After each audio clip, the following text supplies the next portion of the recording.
On October the 31st, 1517, Martin Luther posted 95 big questions which he believed faced the church of his day to a local church door in Wittenberg, Germany. 500 years later, I decided to post 95 new questions, one a week, to the web, questions which I believe the church must face in the 21st century. This week, a parable. There's a story told about a flock of tame geese who lived together in a farmyard surrounded by high walls.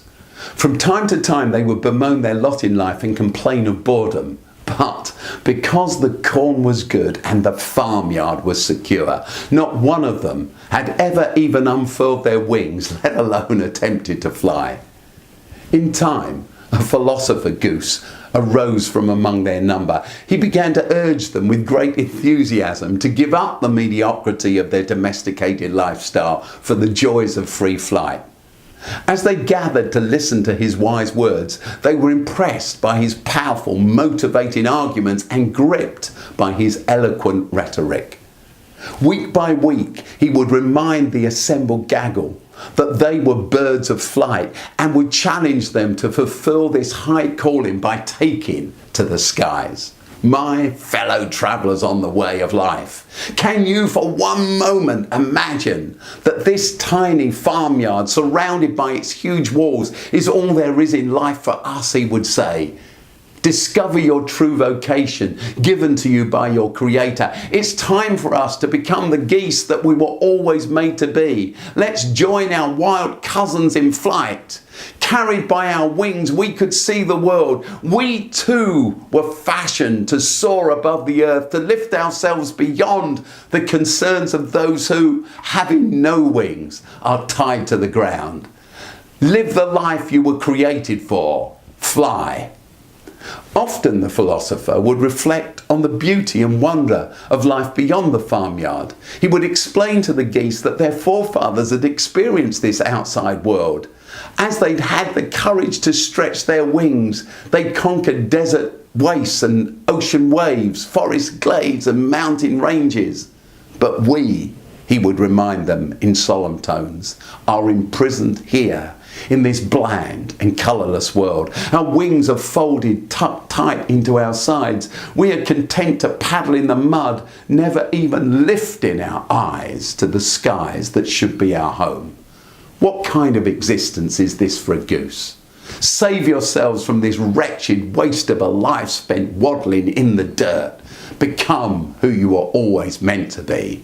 Fly. Now the geese loved the wise old gander's motivational speeches, in spite of the fact that it was clear he'd never flown either.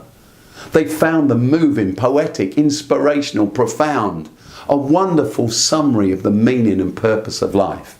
They would honk and squall their approval as he spoke, and as they listened, something would stir deep within their breasts, as though a higher power were calling them to the sky. They felt uplifted. Some would even begin to beat their wings to symbolise their commitment to his life-changing message.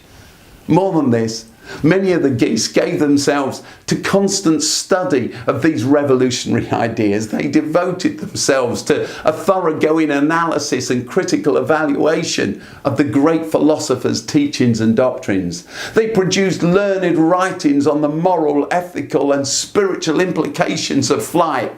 They planned academic conferences, held public roundtables and organised seminars, workshops and even summer schools to discuss the possible benefits of such a radical breakthrough in lifestyle. They sang anthems to celebrate the gift of flight. They did all of this. But there was one thing they never did. They did not fly. For the corn was good and the farmyard was secure. Over the years, I've slowly realised that being a follower of Jesus isn't about intellectual assent to endless religious doctrines and theories, nor is it first and foremost about discussion groups, as important and helpful as they can be. But instead, it's about the real courage to actually follow Christ, to allow our attitudes and actions, our reactions and responses to be shaped by his. And that is hard. It's a lifetime's work. Too many of us, to change the metaphor, have been sold a vision of Christianity as a leisure cruiser, a pleasure trip filled with fun, relaxation, entertainment, and the chance to chew the cud with good friends over a coffee or a glass of wine about what's wrong with the rest of the world. It is not. Instead, it's a battleship. And those of us who have chosen to follow Christ are its crew.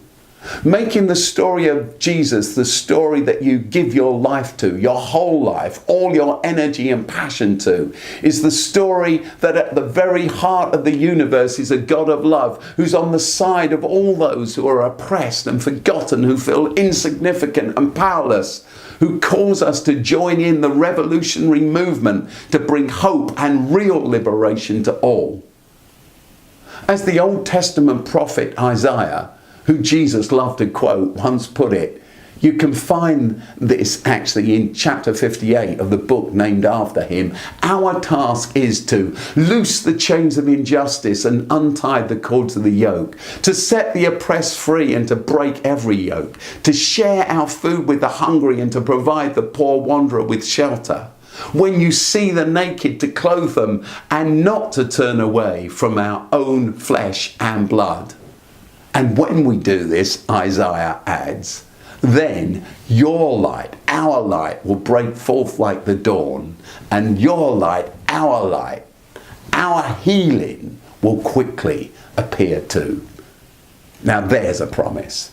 And by the way, for anyone who's still tempted to get being religious confused with all of this, it's perhaps helpful to remember that it was organised religion, the rigid teachings, opinions, doctrines and creeds of the priests of his day that killed Jesus. So back to where we started with that parable. Here's the question. Are you a tame goose or a wild goose? I'll see you next week.